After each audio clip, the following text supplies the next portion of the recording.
ఈ laser hair రిమూవల్‌లో ఏమవుతుందంటే, లేజర్‌ని మనం స్కిన్ పైన పాస్ చేస్తూ ఉన్నప్పుడు, ఎక్కడైతే హెయిర్ ఫాలికల్ ఉంటుందో, అక్కడ ఈ లేజర్ అటాక్ చేసి, ఫస్ట్ మెలనిన్‌ని బర్న్ చేసి, ఆ హెయిర్‌ని గ్రో అవ్వకుండా చేస్తుంది. సో, హెయిర్ గ్రోత్ తగ్గిపోతుంది. సో, హెయిర్ థిన్నింగ్ అవుతుంది. తర్వాత హెయిర్ రాకుండా ఆగిపోతుంది. సో, ఇది ఎన్ని సెషన్స్ చేసుకోవాలి అంటే, అది మన thickness of the hair and ఏరియాని బట్టి కూడా డిసైడ్ అయి ఉంటుంది. ఎక్కడైతే ఎక్కువ థిక్ హెయిర్ ఉంటుందో like under arms and bikini areas తక్కువ నంబర్ ఆఫ్ సెషన్స్ పడతాయి.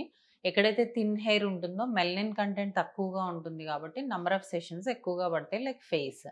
సో, మనకి హార్మోనల్ ఇష్యూస్ ఉంటే గనక లైక్ పీసీఓడీ గానీ, థైరాయిడ్ గానీ ఇలాంటి హార్మోనల్ ఇష్యూస్ ఉంటే గనక వాళ్ళల్లో ఈ హెయిర్ రిమూవల్ అనేది నంబర్ ఆఫ్ సెషన్స్ ఎక్కువ పడతాయి. ఎందుకు అంటే ఫస్ట్ మనం ఆ హార్మోన్స్‌ని కంట్రోల్‌లోకి తెచ్చుకొని పారలెల్‌గా హెయిర్ రిమూవల్ చేసుకుంటే మనకి మంచి రిజల్ట్స్ అనేవి ఉంటాయి.